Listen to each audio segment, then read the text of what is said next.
ये बजट आप लेके कि कुछ तकरीर के दौरान उन्होंने जो कहा कि जी इमरान खान रो रहा है, तो जनाब डिप्टी स्पीकर साहब, इमरान खान रो नहीं रहा, वो दो रहा है, दो आपके पूरे निज़ाम को एक्सपोज कर रहा है। जनाब डिप्टी स्पीकर साहब, इमरान खान जो है वो डील करके नहीं आएगा, जलील करके आएगा।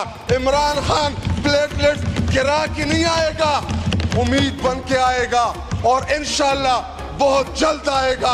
आप देखेंगे, हम देखेंगे, पूरी कौम देखेगी कि उनका इस्तकबाल होगा, शानदार होगा, जानदार होगा। आप भी देखेंगे, हम भी देखेंगे, पूरी दुनिया देखेगी इंशाल्लाह कि कैसे वो अपने लीडर जनाब इमरान खान साहब का इस्तकबाल करती है। लेकिन जनाब डिप्टी स्पीकर साहब, ये बजट इंपोर्टेड बजट है, ये IMF का बजट है, ये बजट पाकिस्तानियों के मफादात के तहफ़्फ़ुज़ की बजाय IMF की तहफ़्फ़ुज़ात का बजट है कि इसमें हमने IMF और उनके मफादात को कैसे प्रोटेक्ट करना है। जनाब डिप्टी स्पीकर साहब, अगर इस बजट को मैं अवाम दुश्मन बजट ना कहूँ, मैं इस बजट को गरीब दुश्मन बजट ना कहूँ, तो ये इस कौम के साथ, इस मुल्क के साथ नाइंसाफी होगी कि हम इसको ये अवाम दुश्मन बजट ना कहें। और जनाब डिप्टी स्पीकर साहब, आपके इस इम्पोर्टेंट बजट को, जिसमें आप अगयार को खुश करने के लिए आप लोगों ने ये बजट आप लेके आए, ना इसको तहरीक इंसाफ मानती है, ना इसको कौम मानती है, ना हम मानते हैं।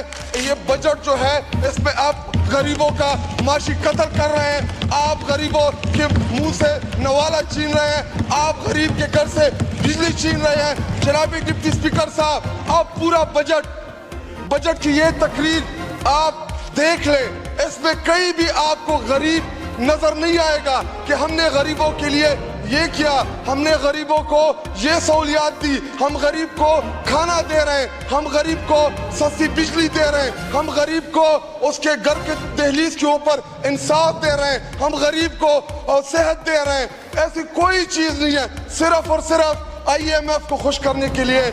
जनाब डिप्टी स्पीकर साहब, आपने ये नाम नेहाद बजट पेश किया और पिछली हुकूमतों की कारकर्दगी के पीछे आप लोग ना छुपे। 2 साल इससे पहले भी आप लोगों की हुकूमत रही, जब इमरान खान और तहरीक इंसाफ की हुकूमत थी, मुल्क तरक्की कर रहा था, तमाम जितने भी इंडिकेटर्स थे मईशत के, सब के सब वो इंडिकेटर पॉजिटिव डायरेक्शन भी थी। लेकिन उसके बाद हुआ क्या, PDM आती है और उनका मकसद ना इस मुल्क को चलाना है, ना गरीब को रिलीफ देना उनका मकसद था। मकसद सिर्फ एक था कि हम अपने कैसे माफ कराएंगे, नेब में हम कौन सी तरामीम लेके आए ताकि इनको अपनी सहूलियात मुयसर आ सके। जनाब डिप्टी स्पीकर साहब, मुझे यहाँ पे प्रेसिडेंशियल खिताब के दौरान बिलावल भुट्टो जरदारी के कुछ तकरीर के दौरान उन्होंने जो कहा कि जी इमरान खान रो रहा है, तो जनाब डिप्टी स्पीकर साहब, इमरान खान रो नहीं रहा, वो दो रहा है, दो आपके पूरे निज़ाम को एक्सपोज कर रहा है। जनाब डिप्टी स्पीकर साहब, इमरान खान जो है वो डील करके नहीं आएगा, जलील करके आएगा। इमरान खान प्लेटलेट गिरा के नहीं आएगा, उम्मीद बन के आएगा और इंशाल्लाह बहुत जल्द आएगा।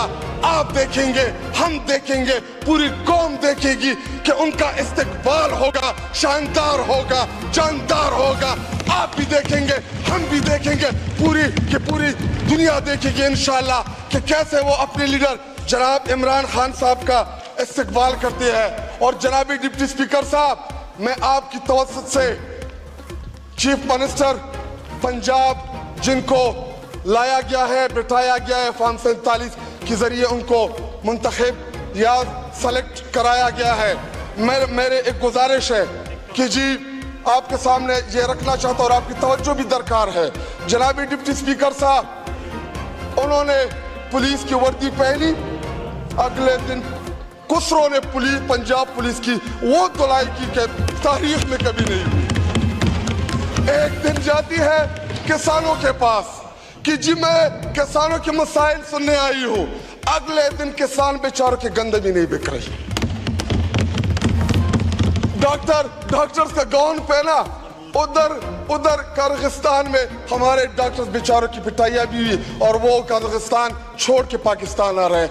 तो अगर आप इसको एक्सपंज ना करें, और मुझे नहीं पता कि ये लफ्ज़ ठीक है या गलत है, कि अगर मैं उसको ये कहूं कि ये पनूती है, इस टाइम पंजाब के ऊपर आपने उसको मुसल्लत किया हुआ है, जिस चीज को भी हाथ लगा रहे उधर उल्टा हो रहा है। वो सब की सब चीजें जो है वो उल्टा हो रहा है। और इसके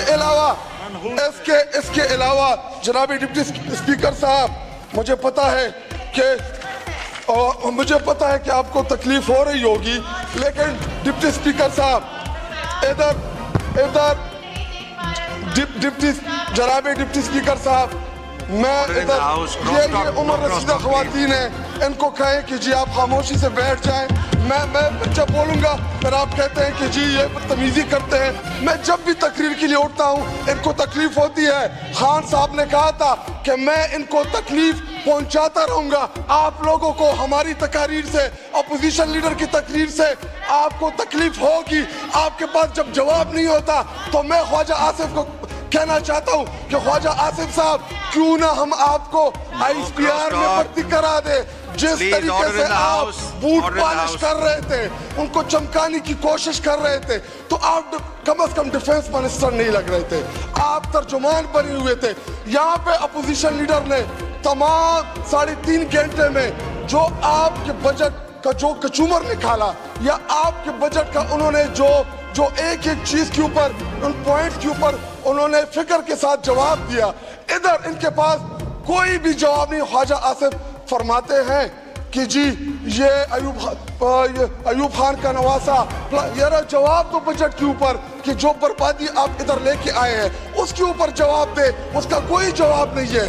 और जनाब डिप्टी स्पीकर साहब, मैं अपने डिस्ट्रिक्ट करक के अवाम के नुमाइंदे की हैसियत से 2-3 गुजारिशात इससे पहले भी रख चुका हूँ, और उनके लिए भी मैं बोलना चाहता हूँ, क्योंकि वही हमारी ताकत है, वही हमें इलेक्ट करके इधर भिजवाती हैं, और हम जैसे मिडिल क्लास नौजवानों को दूसरी दफा इस ईवान का हिस्सा बनाया। जनाब डिप्टी स्पीकर साहब, इस टाइम खैबर पख्तूनख्वा में जो नारवा लोड शेडिंग जारी है, जो खैबर पख्तूनख्वा की आवाम को ये PDM2 सजा दे रही है कि क्योंकि इमरान खान को वोट पड़ा खैबर पख्तूनख्वा में, इमरान खान के नाम पे हमें लोगों ने इलेक्ट किया, इमरान खान के निशानों के ऊपर हमें अवाम ने वोट दिया, और इधर आप लोग ये साजिश कर रहे हैं कि जी हम उधर बिजली बंद कर देंगे तो ये खैबर पख्तूनख्वा की आवाम जो है ये बदजन हो जाएगी। लेकिन मैं आपको बताता चलूं,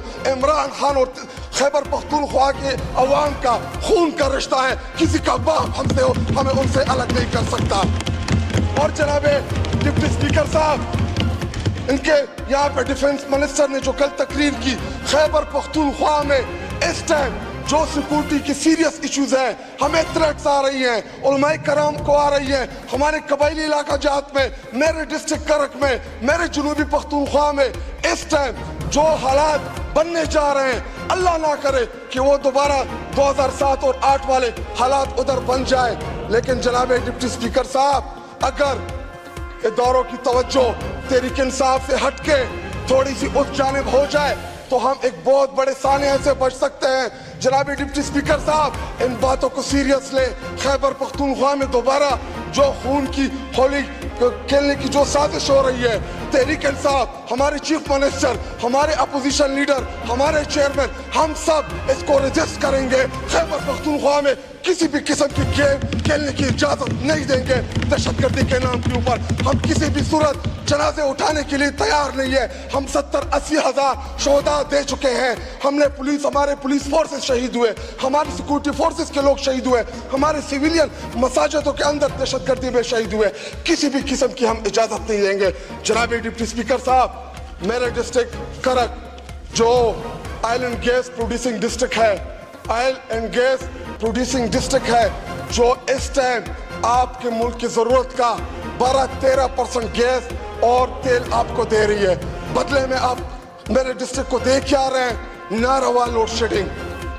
इस टाइम लोगों में जो गम और गुस्सा है, हमें पता है कि जब तहरीक इंसाफ कॉल देती है एहतजाज की तो आपको और आपके हैंडलर्स को जरूर उस पर दर्द पहुंचती है, आपको तकलीफ होती है। लेकिन अगर खैबर पख्तूनख्वा की आवाम आए इस्लामाबाद की तरफ, उन्होंने रुख किया लोड शेडिंग की इशू के ऊपर, तो फिर ये ना कहना कि तहरीक इंसाफ ने कॉल दी है, वो आम आवाम होंगे, लेकिन हम ही उन लोगों को फिर लीड करेंगे इस्लामाबाद की तरफ। जिस तरह आपने बंगालियों को अपने हकूक से महरूम रखा, आज वो बांग्लादेश बन गया है। क्या आप दोबारा चाहते हैं कि यह मुल्क टूटे? और जब इमरान खान साहब एक ट्वीट करते हैं कि जी महमूद रहमान, वाइंड अप करें, पूरा कर, माइक खोले, माइक महमूद रहमान कमीशन पढ़े, 11 मिनट हो गए, उनको तकलीफ होती है। उसमें है क्या वो रिपोर्ट तहरीक इंसाफ और इमरान खान ने पब्लिक की थी, उसमें यही था कि जब आप मैंडेट के ऊपर डाका डालते हैं, जब आप अवाम की राय का एहतराम नहीं करते तो मुल्क टूट जाता है। इमरान खान ने तो मुल्क बनाने की बात की, मुल्क को एक यूनिटी की बात की। अगर आज खैबर पख्तूनख्वा या पंजाब में आप लोगों ने जो मैंडेट, शुक्रिया, बस आओ, 12 मिनट हो गए, प्लीज वाइंड अप करें, माइक खोले, वाइंड अप करें प्लीज। वो मेरे भाई 2-3 मिनट वो मुझे देने के लिए तैयार है आप लोग ना जी, वो तैयार है। और जनाब डिप्टी स्पीकर साहब, आप लोग, और चूंकि आपका ताल्लुक भी पाकिस्तान पीपल पार्टी से, हम आपकी बड़ी रिस्पेक्ट करते हैं और इसलिए भी करते हैं कि हमें आपसे गर्ज भी एक माइक भी देंगे जी। इधर पाकिस्तान पीपल पार्टी वाले इस टाइम आधे तितर आधे बटेर, ना हुकूमत में और ना अपोजिशन में, एक साइड पे हो जाए या इधर आ जाए। हमारी बहन मोहतरमा शाज़िया मरी बैठी हुई है मेरे साथ, इससे पहले भी स्टैंडिंग कमेटी में हम एक साथ हमने काम किया है, तो इधर आ जाए। ये खाली कुर्सी आपका इंतजार कर रही है जी। देखे, जिस दिन पाकिस्तान पीपल पार्टी ने हाथ खींचा, ये फार्म 47 पे कायम हुकूमत जो है ये ड्रम से गिर जाएगी, ये इससे चलना नहीं है। शुक्रिया एहसानुल्लाह विर्क साहब।